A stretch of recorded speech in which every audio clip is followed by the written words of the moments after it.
Hello students, आज जो हम स्टार्ट करने वाले हैं वो है application of differentiation. Application of differentiation.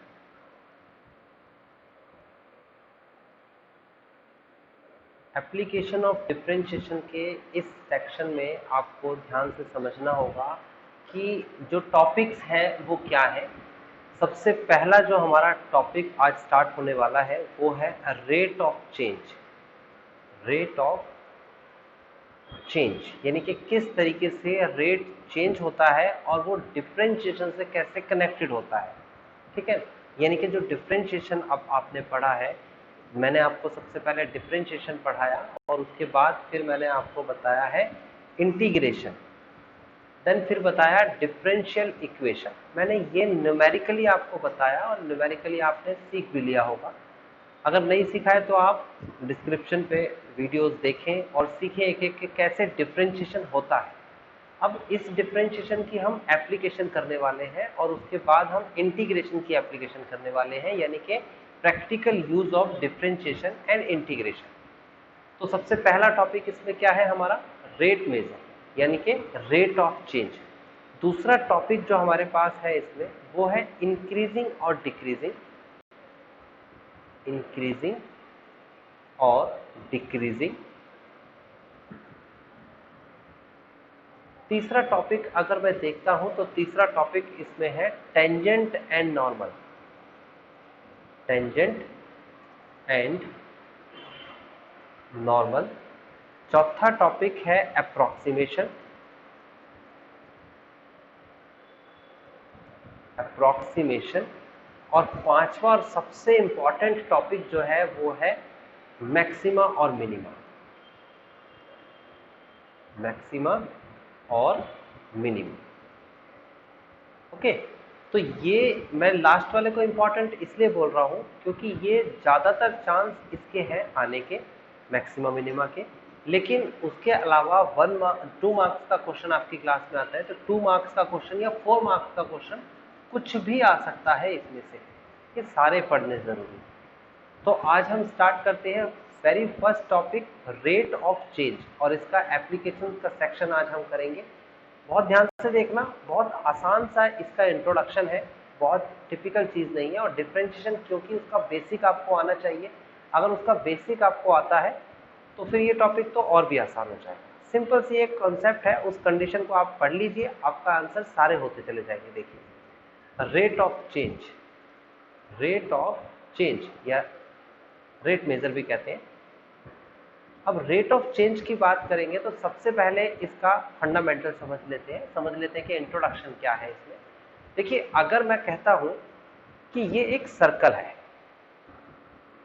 Of course इस सर्कल के अंदर एक रेडियस भी होगी। सपोज मैंने रेडियस ले ली अपनी तरफ से 3 सेंटीमीटर। मैंने कहा एक सर्कल जिसकी रेडियस 3 सेंटीमीटर है, फाइंड करिए एरिया क्या होगा। तो आपको एरिया का पहले तो फॉर्मूला पता होना चाहिए। तो एरिया का फॉर्मूला होता है area of circle is equal to pi R square. आप बेहद ही आसानी से बताएंगे सर, पाई और आर की जगह पर आप लिखेंगे 3 का स्क्वायर, दैट इज 9 पाई। अगर ये सेंटीमीटर में दे रखा है तो इसको हम सेंटीमीटर स्क्वायर में दिखा देंगे और ये आपका आंसर आ जाएगा। ये तो आपने अभी तक पढ़ा होगा कि एक पार्टिकुलर वैल्यू दे रखी हो तो दूसरी वैल्यू कैसे निकाली जाती है, या फिर आपको एरिया दे रखा होगा और रेडियस पूछ लेगा, ऐसा भी कह सकता है। लेकिन अब क्या कहता है, देखिए, ये जो आपका रेट ऑफ चेंज है ये क्या बोलता है, आपके सामने एक सर्कल दे रखा है जिसकी इनिशियल कोई रेडियस होगी। ऑफ कोर्स सर्कल है तो रेडियस भी होगी। तो रेडियस मान लेते हैं 3 सेंटीमीटर की है। 1 सेकंड के बाद इसकी रेडियस बढ़ जाती है और 1 सेंटीमीटर की रेडियस बढ़ जाती है। After 1 second the radius increase by 1 centimetre. तो नया सर्कल जो हमारा बनेगा, सपोज कि वो इस सर्कल कुछ ऐसा बनेगा।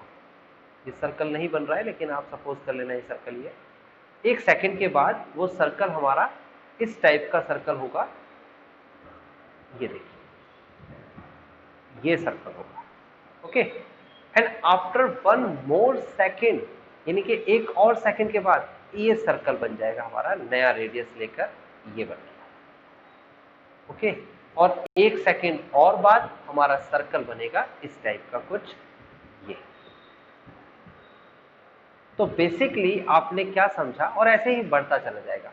बेसिकली आपने सीखा यहाँ से ये समझने की कोशिश करी कि ये इक्वल डिस्टेंस मान लीजिए कि हर सेकंड जैसे जैसे बीतता चला जाएगा आपकी रेडियस बढ़ती चली जाएगी, यानी कि रेडियस में चेंज होगा। इस बात को मैं लिख देता हूं। देखो, मैंने कहा कि रेडियस थी हमारे पास 3 सेंटीमीटर और आपकी रेडियस जो है वो इंक्रीज हो रही है। Radius is increasing at the rate of 1 centimetre per second, यानी कि 1 सेंटीमीटर पर सेकेंड की स्पीड से रेडियस चेंज हो रही है, यानी कि हर सेकेंड बाद 1-1 सेंटीमीटर रेडियस बढ़ रही है।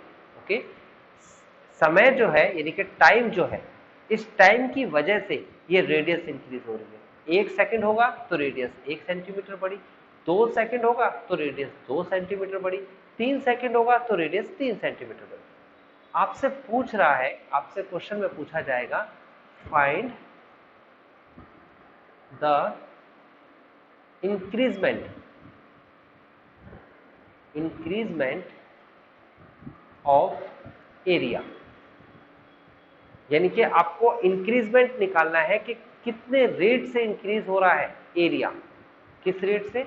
आपसे यहां पर कहा गया है कि रेडियस जो है वो 1 सेंटीमीटर पर सेकंड की स्पीड से इंक्रीज हो रही है, तो आपसे पूछा जा रहा है एरिया किस स्पीड से इंक्रीज होगा। देखिए, जब पहले रेडियस 3 थी तो अब 4 हो गई, फिर 5 हो गई, फिर 6 हो गई, तो ऑब्वियस सी बात है पहले जो हमारा एरिया था वो 9 पाई था। अब जो नया एरिया निकल के आएगा, यानी कि ये जो नया एरिया निकल के आएगा ये पहले वाले एरिया से बड़ा होगा, और उसके बाद जो एरिया निकल के आएगा वो उससे बड़ा होगा। तो हर सेकंड बाद एरिया में भी चेंजेस हो रहे हैं, और इसी चेंज को रेट ऑफ चेंज कहते हैं, और यही हमारा टॉपिक। अब हम इस क्वेश्चन को करेंगे कैसे, देख लेते हैं। सबसे पहले तो हम लिखेंगे एरिया होता क्या है। एरिया होता है पाई आर स्क्वायर, ये तो हमें पता होना चाहिए। हर उस फिगर का हमें बेसिक रूल पता होना चाहिए, तब रेट ऑफ चेंज कर सकते हैं। अगर आपको रूल नहीं पता है तो आप उस रूल को पहले सीख लीजिएगा, बहुत कठिन नहीं है, सिर्फ 5-6 फिगर्स होती है जिसका एरिया या वॉल्यूम्स पूछेगा आपसे बस। अब देखो आपको करना क्या, एरिया में चेंज पूछ रहा है। एरिया में चेंज किसकी रिस्पेक्ट में पूछ रहा है? वो कह रहा है हर सेकंड बाद एरिया कितना बढ़ेगा, सेकंड बाद, यानी कि टाइम की रिस्पेक्ट में वो पूछ रहा है। तो आप लिखेंगे ए फॉर एरिया, एरिया का differentiation with respect to T, T for time. तो एरिया का डिफरेंशिएशन करेंगे तो लिखेंगे डीए अपॉन में dt, टाइम की रिस्पेक्ट है, as per the rule of differentiation. आपने डिफरेंशिएशन का रूल जरूर पढ़ा होगा। अब यहाँ पर ये पाई क्या है? पाई एक कांस्टेंट है, पाई को कॉपी करेंगे, लेकिन आर क्या है? आर एक वेरिएबल है। वेरिएबल जो परिवर्तनशील होता है उसे ही वेरिएबल कहते हैं इंग्लिश में। तो देखिए यहाँ पर अगर गौर से देखेंगे तो पहले R3 था, फिर R4 हुआ, फिर R5 हुआ, फिर R6 हुआ, तो R तो चेंज हो रहा है ना। अगर R चेंज हो रहा है तो R कांस्टेंट नहीं हो सकता कभी, तो यानी कि इसको एज ए वेरिएबल ट्रीट करेंगे, जैसे कि हम x को और y को करते हैं।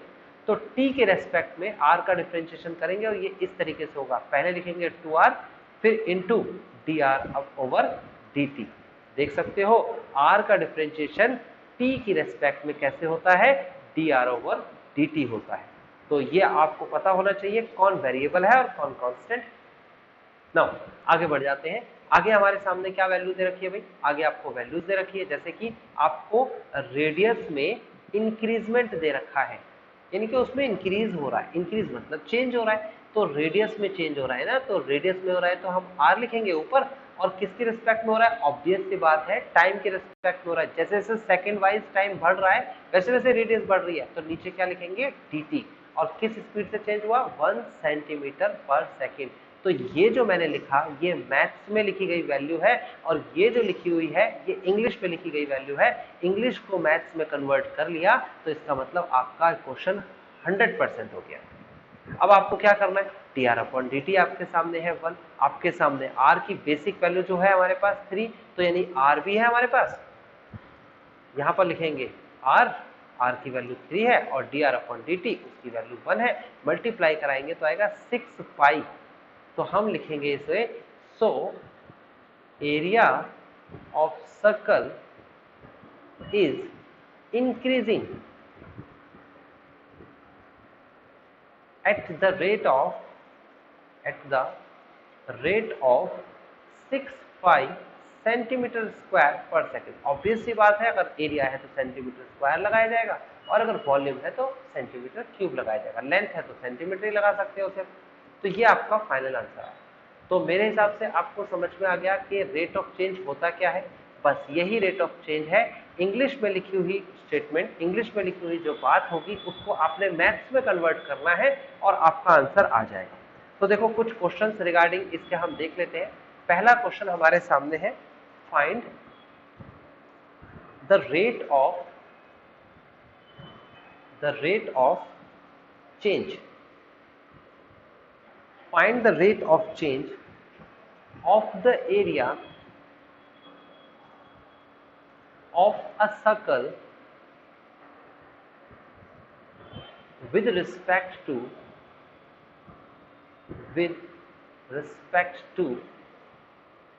its radius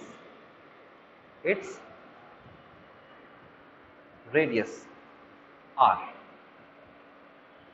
when ए में दे रखा है आपको r is equal to 3 centimetre and B part जो कि आपको करना होगा r is equal to 4 centimetre. देखो कितना आसान सॉल्यूशन है इसका। आपको सबसे पहले कहा क्या गया है देख लेते हैं। कहता है फाइंड करना है rate of change of area of a circle, यानी कि सर्कल के एरिया में आपको चेंज लाना है, उसके रेट में चेंज लाना है। सबसे पहली बात तो एरिया ऑफ सर्कल क्या होता है आपको ये पता होना चाहिए। तो एरिया ऑफ सर्कल होता है आपके सामने ए, हम ए से रिप्रेजेंट कर देते हैं। हालांकि इसको आपको लेट करना पड़ेगा, आपको लिखना पड़ेगा, मैं बता देता हूं प्रॉपर लिख के, आपको लिखना पड़ेगा let area of circle is equal to A. Radius already इसने दे रखा है, इसे लेट करने की जरूरत नहीं है। सो ए इज इक्वल टू आ जाएगा पाई आर स्क्वायर। अब आपको क्या कहता है क्वेश्चन में कहता है कि आपको एरिया में चेंज निकालना है, लेकिन किसके रिस्पेक्ट में, रेडियस की रिस्पेक्ट में निकालना है। साफ साफ मेंशन किया है। अगर रेडियस की रिस्पेक्ट में निकालना है तो ऑब्वियस सी बात है हम रेडियस की रिस्पेक्ट लेंगे, और अगर नहीं दिया है तो टाइम की रिस्पेक्ट ही पूछता है जनरली। तो आप क्या करेंगे इसमें, आप लिखेंगे differentiation with respect to radius. आप ए का डिफरेंशिएशन आर की रिस्पेक्ट में करा रहे हैं तो लिखेंगे D A over D R is equal to pi, एक कांस्टेंट है ऐसा का ऐसा ही कॉपी किया जाएगा, इनटू आर का डिफरेंशिएशन आर की रिस्पेक्ट में कराएंगे तो कैसे कराएंगे, आर स्क्वायर का डिफरेंशिएशन 2r होता है, जैसे एक्स का करते हैं हम एक्स स्क्वायर का 2x, इनटू फिर आर का आर के रिस्पेक्ट में डिफरेंशिएशन कराएंगे तो 1 आ जाएगा। अगर यहाँ t लिखा होता तो D R upon D T लिखता मैं। ठीक है, फिलहाल r की वैल्यू इसने क्या दे रखी है, पार्ट ए देखिए गौर से, आपको पुट करना है r is equal to 3 centimetre, ये पार्ट ए है। तो आप लिखेंगे फाइनल इसका आंसर कि D A over D R is equal to pi into में 2, आर की जगह पर 3 multiply by 1। So that's why D A over D R आ जाएगा 6 पाई। सो इसका कंक्लूजन क्या लिखेंगे आप लिखेंगे सो एरिया इज इंक्रीजिंग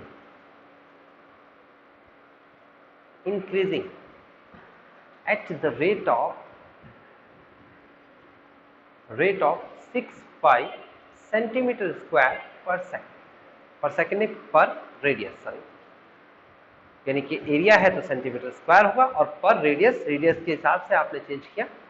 अब आपको नेक्स्ट क्वेश्चन खुद करना है, ये आपका होमवर्क है, और उसमें आपको r की जगह पर 4 लिख देना है, यानी यहाँ पर आप चेंज करोगे 4 लिखोगे, यहाँ पर आप चेंज करोगे 4 लिखोगे, 4 की मल्टीप्लाई 2 से कराएंगे तो आएगा 8 pi and this is the final answer. चलो, ये तो था हमारा एक क्वेश्चन जिसमें ऑलरेडी विद रिस्पेक्ट बोला है किसकी रिस्पेक्ट में लेना है। अब देखिए हमारे पास सेकंड क्वेश्चन है, बहुत ही अच्छा क्वेश्चन है। कहता है सेकंड क्वेश्चन में the volume of a cube is increasing the volume of a cube is increasing at the rate of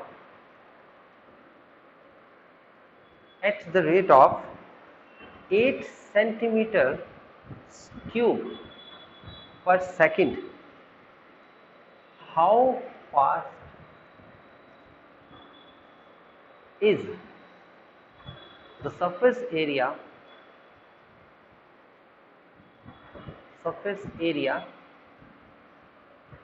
increasing, कितनी स्पीड से इसका सरफेस एरिया इंक्रीज करेगा, when, जबकि the length of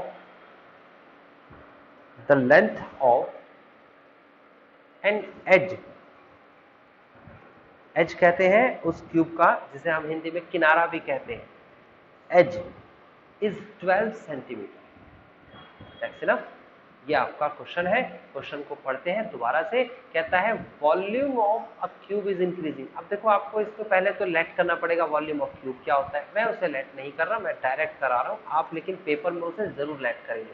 आपको कोई भी सिंबल का इस्तेमाल करना है, कोई भी अल्फाबेट का इस्तेमाल करना है, तो आपको हमेशा उसे इंडिकेट करना पड़ेगा, लेट करना पड़ेगा कि क्या है। जैसे यहाँ पर वॉल्यूम V से डिनोट कर रहा हूं मैं, आपको इसे लेट करना पड़ेगा। Let volume of cube is V। मैंने लिख दिया डायरेक्ट। क्यूब का वॉल्यूम क्या होता है, ए क्यूब होता है। और आपको ये भी बताना पड़ेगा A is the edge of an cube. एक क्यूब की एज यानी किनारा जो है वो ए है। अब ये आपके सामने वॉल्यूम है और ये कहता है volume of cube is increasing, यानी कि क्वेश्चन में ऑलरेडी दे रखा है इंक्रीज कर रहा है। किस रेट से, इस रेट से। ये पूरी की पूरी जो बात इंग्लिश में लिखी हुई है, the volume of a cube is increasing at the rate of 8 centimetre cube पर सेकंड। ये यहाँ तक की इंग्लिश को मैथ्स में कन्वर्ट करते हैं। ये कह रहा है dv अपॉन में dt। लो इतना सा लिखना है बस। क्यों dt क्यों लिखा मैंने नीचे, क्योंकि साफ साफ शब्दों में यहाँ लिखा है पर सेकेंड। ये देखो यहाँ पर लिखा हुआ है पर सेकेंड। पर सेकेंड का मतलब क्या हो गया कि एक सेकेंड में इतना बदलता है 8 सेंटीमीटर क्यूब, यानी कि सेकेंड यानी कि टाइम जो है उसकी रेस्पेक्ट चलेगी। तो ये जो पूरी की पूरी यहाँ से लेकर आपको फिर बता देता हूँ मैं, यहाँ से लेकर यहाँ तक की जो इंग्लिश में लिखी हुई स्टेटमेंट है, इसको मैंने इतने से में लिख दिया और यही हमारा काम है। अब पूछ क्या रहा है, how fast is the surface area increasing. आपसे पूछा क्या जा रहा है, ds अपॉन में dt किस स्पीड से चेंज होगा, ये पूछा जा रहा है। ओके नाउ आपको कहता है length of an edge is, यानी कि आपको a की वैल्यू दे रखी है 12 सेंटीमीटर। चलो यहां तक की वैल्यूज आपके सामने। आप देखो अगर आपसे कुछ भी चीज दे रखी हो तो सबसे पहले आप एज यानी कि साइड में चेंज निकालते हो। एज कहते हैं यहाँ पर, इसे साइड भी बोल सकते हो, यानी कि आपको साइड में चेंज निकालना है। वॉल्यूम में चेंज जरूर दे रखा है, आपको पहले साइड में चेंज निकालना है। जब साइड में चेंज आ जाएगा तो फिर कुछ भी निकल सकता है, फिर तो सरफेस एरिया भी निकल जाएगा। अब साइड में चेंज कैसे निकलेगा, उसके लिए ये आपके सामने है। Volume is equal to A cube दे रखा है, आप लिखेंगे differentiation with respect to t। आप t की रिस्पेक्ट में डिफरेंशिएशन करेंगे, v का डिफरेंशिएशन करेंगे, तो लिखेंगे dv over dt is equal to a 3a square into में a का डिफरेंशिएशन करेंगे। ऑब्वियस सी बात है a एक वेरिएबल है, a एक वेरिएबल है, याद रखिएगा। t के रिस्पेक्ट में a का भी डिफरेंशिएशन होगा। जब ये कह रहा है वॉल्यूम किसी क्यूब का बढ़ता है, सपोज एक क्यूब बना लेते हैं, देखो ये आपके सामने एक क्यूब है, दिस इज अ क्यूब। बहुत सिंपल सा कॉन्सेप्ट है, इतना ज्यादा प्रेशर मत फील करिएगा। ये एक छोटा सा एक कॉन्सेप्ट है। ये आपके सामने एक क्यूब है। अब इस क्यूब का जो वॉल्यूम है, वॉल्यूम मतलब इसके अंदर ऑक्यूपाइड जो स्पेस है, ये स्पेस पूरा, ये इंक्रीज होगा। क्या होगा, ये इंक्रीज होगा। और अगर इंक्रीज हो रहा है वॉल्यूम तो इसका मतलब ये साइड्स जो है, ये साइड्स दिख रही है आपको, ये साइड्स भी तो इंक्रीज होंगी, ये साइड्स भी तो बढ़ेंगी। अगर ये साइड्स बढ़ेंगी तो ये क्यूब जो है ये बड़ा क्यूब बन जाएगा, लाइक दिस, इस टाइप का कोई क्यूब बन जाएगा, लाइक ये क्यूब बन जाएगा।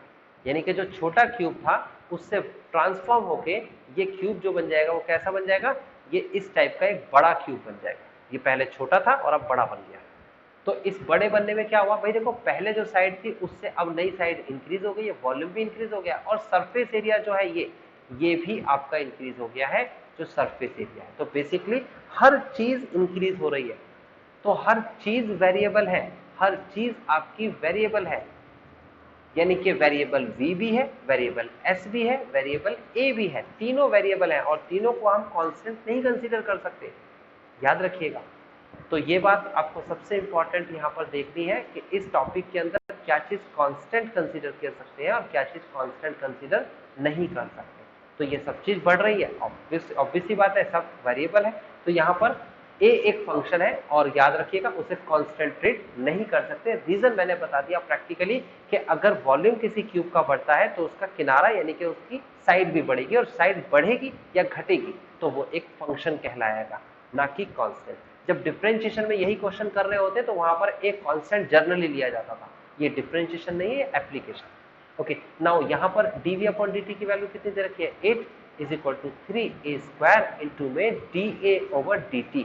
नाउ इसे डिवाइड में लिखेंगे तो आ जाएगा 8 over 3a square, this is dA over dt। इसे अब फर्स्ट इक्वेशन बना के थोड़ा रेस्ट करने दो, आगे बढ़ जाते हैं। आपको सरफेस एरिया पता होना चाहिए। सरफेस एरिया ऑफ क्यूब जो होता है वो होता है 6a स्क्वायर। आप इसका डिफरेंशिएशन करेंगे विद रिस्पेक्ट टू टी के रिस्पेक्ट में करेंगे तो ये आ जाएगा ds over dt is equal to, आप कैसे करेंगे डिफरेंशिएशन, बिल्कुल सिंपल है, ये 2 आगे आ जाएगा, एक पावर लेस हो जाएगी तो ये हो जाएगा आपके पास 12a मल्टीप्लाई फिर a का डिफरेंशिएशन जो कि t के रेस्पेक्ट में चल रहा है, इसे भी जरूर करना है dA over dt।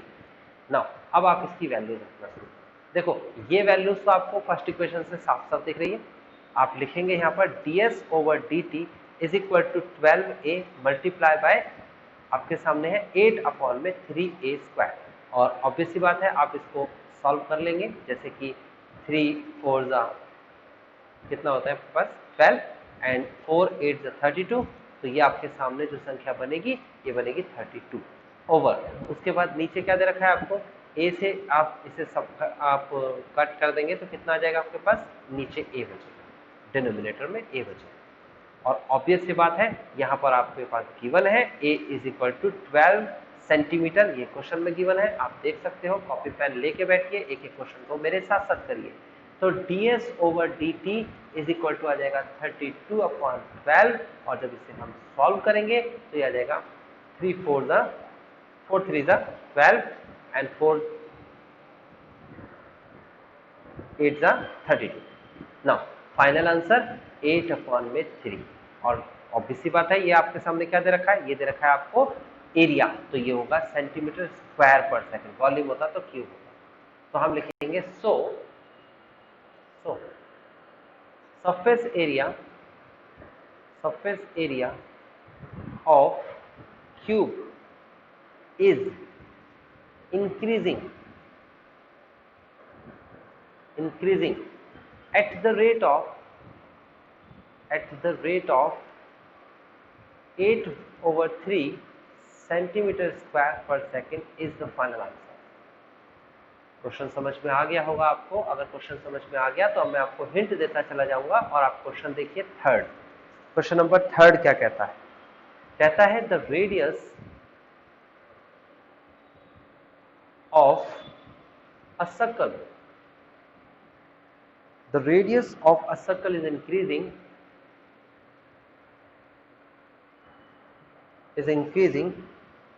uniformly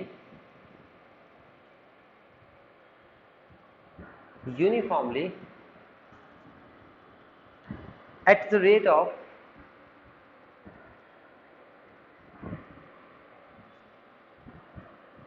3 centimeter per second। Find the rate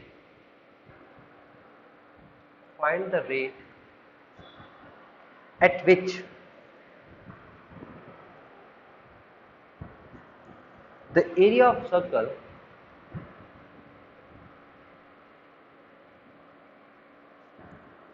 is increasing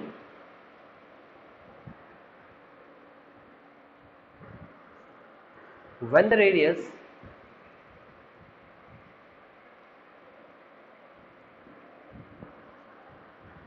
is 10 centimetre. Question बहुत आसान है, आप देख सकते हो। अब मैं धीरे धीरे शॉर्टकट पे आऊंगा, आपको बस इतना ध्यान रखना है प्रॉपर स्टेटमेंट पेपर में करनी है। एप्लीकेशन वाले क्वेश्चंस में आपको उस इनफ स्टेटमेंट को तो आपको लिखना ही पड़ेगा जितनी अप्रोप्रिएट है। फिलहाल आपके यहाँ पर अप्रोप्रिएट स्टेटमेंट क्या है, आपको सारे नाम लिखने हैं, बस बात खत्म और फॉर्मूला लिखना है। लिखा क्या हुआ है, लिखा है radius of a circle is increasing, यानी कि क्वेश्चन में दिया है ये रेडियस इंक्रीज है, दिया। ये पूरी की पूरी बात इंग्लिश में लिखी हुई है, ये पूरी यहाँ से लेकर यहाँ तक, ये मैंने रेड मार्क कर दिया।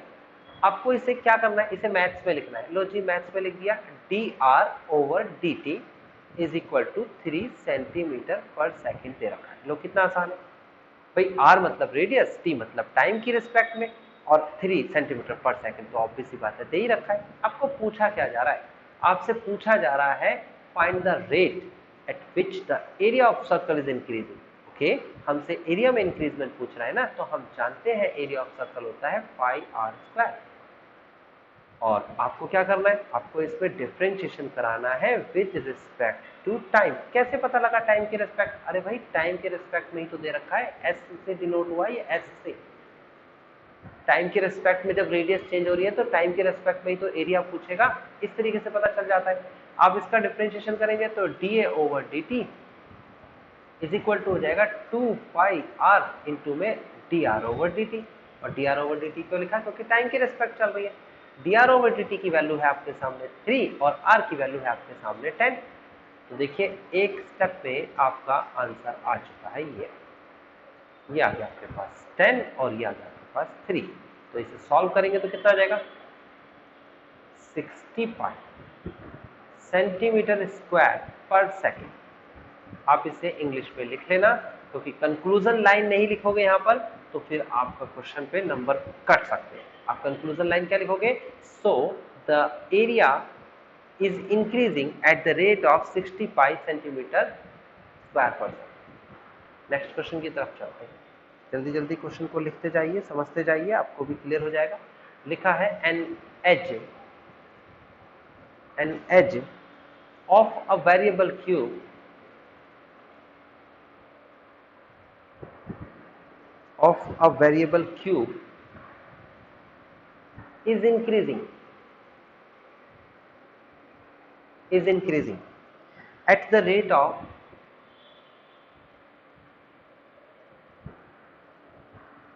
3 centimeter per second. How fast is the volume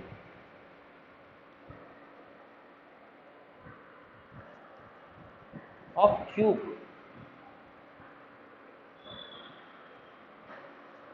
increasing when the edge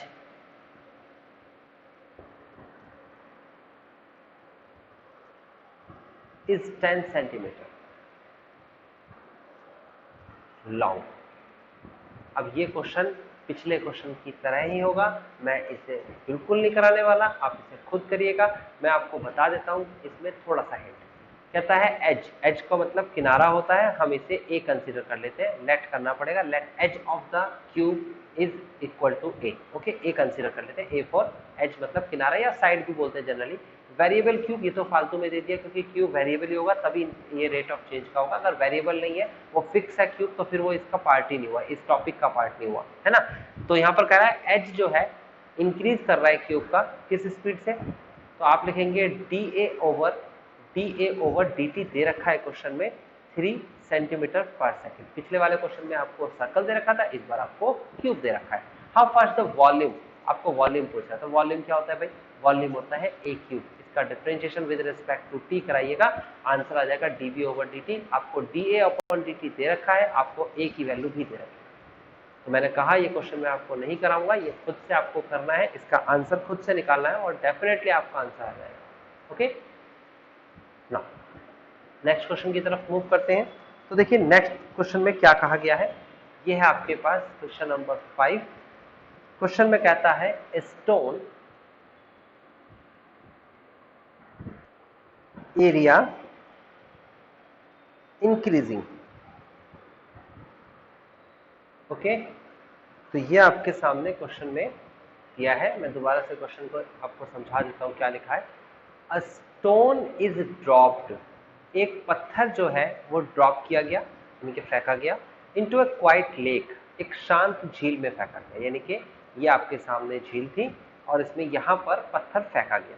तो जैसे ही पत्थर फेंकोगे तो एक सर्कल बनेगा, सबसे पहले इनिशियल सर्कल, फिर उसके बाद सर्कल बढ़ता चला जाएगा, है ना। तो यही इसने कहा है, and waves move in a circle, और किस तरीके से मूव करती है, सर्कल की तरीके से, at the speed of 5 centimetre per second. Important thing is this, radius में चेंज दे रखा है, टाइम के रिस्पेक्ट में हो रही है, 5 सेंटीमीटर पर सेकेंड, dr/dt दे रखा है। एट द इंस्टेंट, और उसी समय, जस्ट उसी समय, at the instant when the radius of the circular wave is 8, यानी कि सबसे पहला जब पत्थर फेंका तो सबसे पहला सर्कल बना था, उसकी रेडियस 8, यानी कि r की वैल्यू 8 सेंटीमीटर दे रखी है। कहता है how fast enclosed area increase, कितनी स्पीड से, how fast is the enclosed area increase, कितनी स्पीड से उसका एरिया बढ़ेगा। तो एरिया का फॉर्मूला होता है पाई आर स्क्वायर। आप डिफ्रेंशिएशन कराएंगे विद रिस्पेक्ट टू टी, और मेरे हिसाब से ये क्वेश्चन आपको बड़ी आसानी से आ जाएगा। आपका काम है, ये क्वेश्चन भी मैं नहीं कराऊंगा, आपको करना क्या है, चलो मैं करा देता हूँ। आपको अगर सारे ही मैं नहीं कराऊंगा तो फिर फायदा क्या है यहाँ पर पढ़ने का। तो देखो मैं करा देता हूँ, dA/dt करेंगे तो ये 2 आगे आएगा, तो 2 पाई आर इंटू में dr/dt, क्योंकि t की रेस्पेक्ट चल रही है, आपके सामने r की वैल्यू भी है, आपके सामने dr/dt की वैल्यू भी है, ये रही r की वैल्यू, ये रही dr/dt की वैल्यू, आप सब्सटीट्यूट करिए, आंसर निकालिए। ओके, जल्दी से हम नेक्स्ट क्वेश्चन की तरफ चलते हैं। तो नेक्स्ट क्वेश्चन आपसे क्या कहता है वो देखिए, ये क्वेश्चन नंबर 6 है, और क्वेश्चन में कहता है the radius of a circle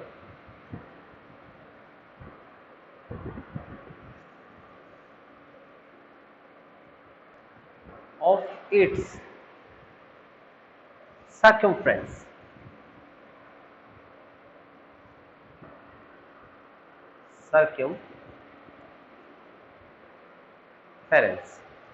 अब देखो कितना आसान है ये, अगर इसको समझने की कोशिश करेंगे।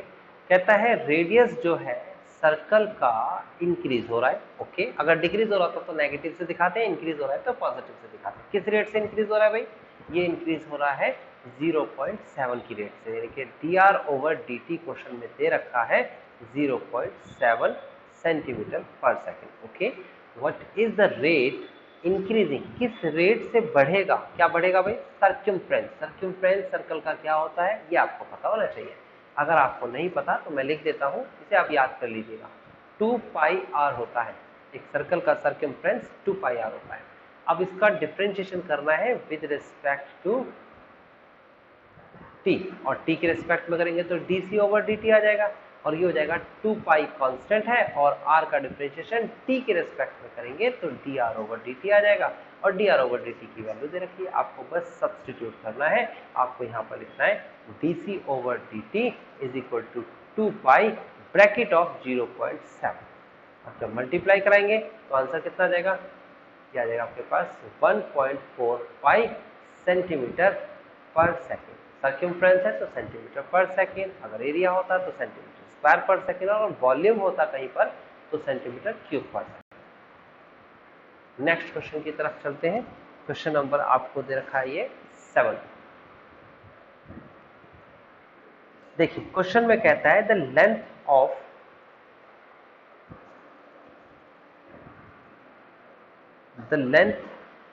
x है, sorry, the length x of the area of rectangle। Okay, ये आपके सामने क्वेश्चन है। तो इसमें आपको करना क्या है, देखो पहले क्वेश्चन को रीड कर लेते हैं एक बार अच्छे से।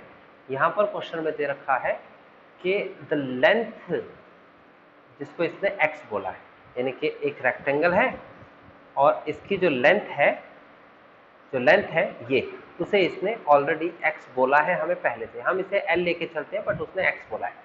The length x of rectangle is decreasing, यानी कि इसने इस बार बोला है जो लेंथ है ना वो डिक्रीज हो रही है, और 5 सेंटीमीटर पर मिनट की स्पीड से डिक्रीज हो रही है। तो आप इसे लिखेंगे dx/dt is equal to minus का 5 सेंटीमीटर पर मिनट। बहुत सिंपल है। माइनस में क्यों लिखा? क्योंकि डिक्रीज हो रहा है। कहता है एंड विड्थ, विड्थ मतलब इसकी ये वाली लेंथ है ना, ये आपके सामने ये जो वैल्यू दे रखी है ये आपको y दे रखी है, और हम इसे क्या मानते हैं? हम इसे b माना करते थे अभी तक, लेकिन कोई बात नहीं, अब की बार हम y मान लेंगे। तो विड्थ जो है वो क्या दे रखी है आपको? इंक्रीज करनी है, तो यानी कि dy ओवर dt जो विड्थ है वो क्या हो जाएगी? इंक्रीज हो जाएगी। कितनी स्पीड से इंक्रीज हो जाएगी? 4 सेंटीमीटर पर मिनट की स्पीड से। आपको x की वैल्यू भी दे रखी है 8 सेंटीमीटर, आपको y की वैल्यू भी दे रखी है 6 सेंटीमीटर। क्या कहता है? Find the rate of change of perimeter. आपको पेरीमीटर में चेंज निकालना है भाई। तो पेरीमीटर में चेंज कैसे निकालना है? ये देखो, P फॉर पेरीमीटर, और perimeter of this rectangle is equal to twice of L plus b होता है, यहाँ पर x प्लस वाई लिखेंगे, ठीक है ना। अब इसमें चेंज कैसे निकालना है? बहुत सिंपल है, इसमें differentiation with respect to t करेंगे, क्योंकि टाइम की रिस्पेक्ट चल रही है, मैं पहले बता चुका हूँ। dp over dt is equal to twice of bracket of x एक फंक्शन है क्योंकि उसमें चेंज हो रहा है, तो dx over dt plus y एक दूसरा फंक्शन है क्योंकि इसमें भी चेंज हो रहा है और t के रेस्पेक्ट है, तो dy ओवर dt। और जब देखेंगे इसे, जब हम सॉल्व करेंगे तो dx ओवर dt की वैल्यू क्वेश्चन में कितनी दे रखी है? आपको गिवन है 5, dy ओवर dt कितनी दे रखी है? 4। तो ओवरऑल कितना आ जाएगा? ओवरऑल आ जाएगा माइनस का 2 सेंटीमीटर पर मिनट। तो आपको समझ में आ गया decrease, minus indicate by decrease, indicate करता है डिक्रीज, तो इसका मतलब हो गया सो आप लिखेंगे इसका कंक्लूजन, सो पैरामीटर आपको दे रखा है इसमें वो डिक्रीज होता है। Parameter of rectangle is decreasing, और जब डिक्रीजिंग शब्द जोड़ दिया तो आप लिखोगे एट द रेट ऑफ कितनी स्पीड से डिक्रीज हो रहा है?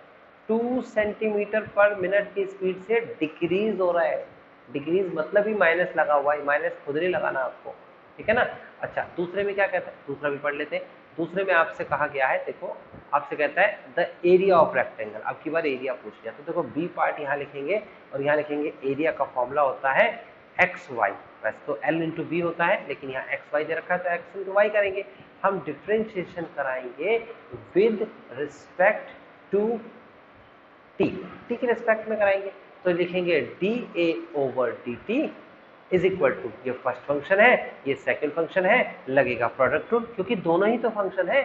फर्स्ट फंक्शन को हम डिफरेंशिएट करेंगे जो कि x का डिफरेंशिएशन होता है dx ओवर dt, और सेकंड फंक्शन को हम कॉपी करेंगे, प्लस फर्स्ट फंक्शन को हम कॉपी करेंगे, सेकंड फंक्शन को हम डिफरेंशिएट करेंगे, और ये आ गया आपके पास प्रोडक्ट रूल। देखो डिफरेंशिएशन हम x का भी करेंगे, y का भी, दोनों का करेंगे, तो इस तरीके से आएगा।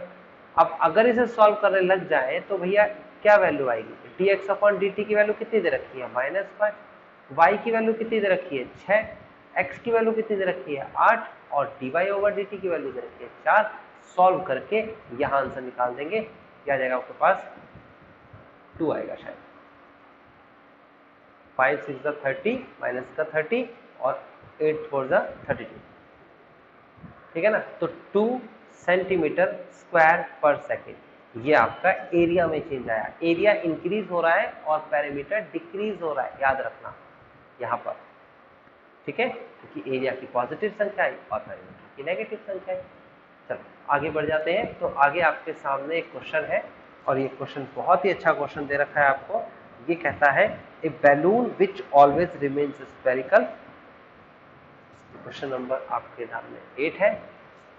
ए balloon which always radius is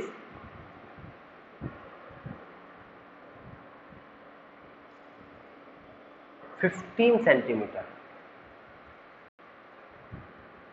okay, now अभी देखो ये क्वेश्चन देखने में बहुत ही बड़ा और टिपिकल सा फील करा रहा है, लेकिन मैं इसे बहुत आसान तरीके से आपको एक बात बताने वाला हूँ कि ये जितनी भी इंग्लिश लिखी है ना, इसको मैथ में कन्वर्ट करो। बस इतना सा ध्यान रखना। पहले तो क्वेश्चन पढ़ते हैं। लिखा है ए बैलून यानी एक गुब्बारा है विच ऑलवेज रिमेन्स स्फेरिकल, और वो गुब्बारा जिसकी कोई भी शेप हो सकती है। भाई गुब्बारे की शेप तो इस टाइप की भी होती है, ये भी गुब्बारे की शेप होती है, आपको ये नहीं लेना। कहता है हमेशा याद रखना, रिमेन आपको ये रखना है कि वो स्फेरिकल होगी। स्फेरिकल मतलब स्फेयर बना होगा, स्फेयर बना होगा तो उसका फॉर्मूला होगा, और किसी शेप का तो हमारे पास फॉर्मूला नहीं होता।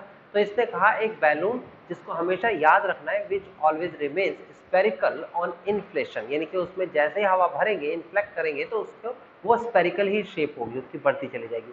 कहता है is being inflated by pumping, और उसमें इन्फ्लेक्शन क्या कर, हवा जो भर रहे हैं यानी कि उसमें प्रेशर जो दे रहे हैं हवा का, वो किससे दे रहे हैं? पंपिंग से, पंप कर रहे हैं। आगे कहता है इन 900 क्यूबिक सेंटीमीटर ऑफ गैस पर सेकेंड। बस यही बात तो हमारी काम की थी। 900 क्यूबिक सेंटीमीटर ऑफ गैस पर सेकेंड का मतलब होता है, क्यूबिक सेंटीमीटर का मतलब वॉल्यूम दे रखा है, पर सेकेंड का मतलब रिस्पेक्ट दे रखी है। तो यानी कि इसने क्वेश्चन में dv ओवर dt दे रखा है 900 क्यूबिक पर सेंटीमीटर पर सेकेंड। अब देख लो, मैंने यहां तक की इंग्लिश पढ़ी है, ये यहां तक पूरी इंग्लिश पढ़ने के बाद मैंने इतना सा निकाल दिया, और अगर आपने ऐसा कर दिया तो ये क्वेश्चन तो हो गया। पूछ क्या रहा है? पूछ रहा है find the rate at which the radius of the balloon is increasing. तो ऑब्वियसली बात है, वॉल्यूम का फॉर्मूला लगाओ। वॉल्यूम ऑफ स्पेयर होता है 4/3 पाई आर क्यूब। अगर आपको याद नहीं है अब कर लो, मैंने लिख दिया, आपको याद करना है। Volume of sphere is equal to 4/3 pi r cube. आपको रेडियस की वैल्यू भी क्वेश्चन में दे रखी है, r is equal to 15 centimetre. कितना आसान है इसे करना, आप देखिए। आप सीधा सीधा डिफरेंशिएशन करिए विद रिस्पेक्ट टू t की करिए, तो यहाँ पर आ जाएगा dv over dt is equal to 4/3 constant है, पाई कांस्टेंट है, r क्यूब का डिफरेंशिएशन करेंगे जी तो क्या हो जाएगा d3r स्क्वायर इंटू में dr ओवर dt। r का डिफरेंशिएशन भी करेंगे और t के रेस्पेक्ट में हो रहा है। ओके, ये रेस्पेक्ट है t की, r का डिफरेंशिएशन कर रहा है। तो क्या करेंगे, आप वैल्यू रख देंगे, आंसर अगले ही स्टेप पे आंसर मिलेगा। 3 r की वैल्यू 15 स्क्वायर इनटू में dr अपॉन dt की वैल्यू 900 भाई। सीधा सीधा आप इसे सॉल्व करेंगे, यहाँ पर आंसर आएगा क्या? सॉरी भाई, सॉरी गलती हो गई, एक ब्लंडर मिस्टेक हो गई। dr अपॉन dt तो निकालना है, ये ज्यादा फ्लो में चला गया। dr ओवर dt तो निकालना है, रेडियस में चेंज ही तो निकालना है। क्या तो रहा है, रेडियस में चेंज साफ साफ लिखा है। आपको dv अपॉन dt की वैल्यू दे रखी है 900। ओके, नाउ अब ये हो जाएगा 900 multiply by 3 divide by 4 pi into में 3 इंटू में 15 का square is equal to dr over dt। आपका काम है इसको कैलकुलेट करना और निकालना dr ओवर dt, यानी कि रेडियस में किस स्पीड से चेंज होगा वो आपका आंसर है। आई होप का आपको आंसर समझ में आ रहे होंगे, आपको क्वेश्चन समझ में आ रहे होंगे। अगर आपको क्वेश्चन समझ में आ रहे हैं तो इसी तरीके से इसके सारे क्वेश्चंस करने हैं।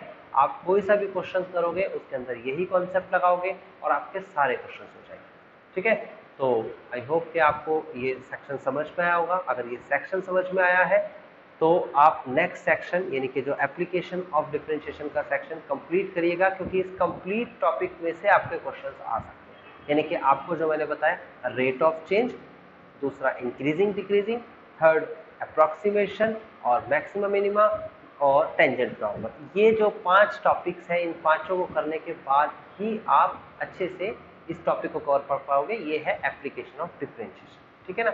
और अगर इसमें आपको कोई चीज़ समझ नहीं आई है तो आप मुझे कमेंट करके बता दीजिएगा, मैं आपको उसे और अच्छे से एक्सप्लेन कर सकता हूँ नेक्स्ट वीडियो में। ओके।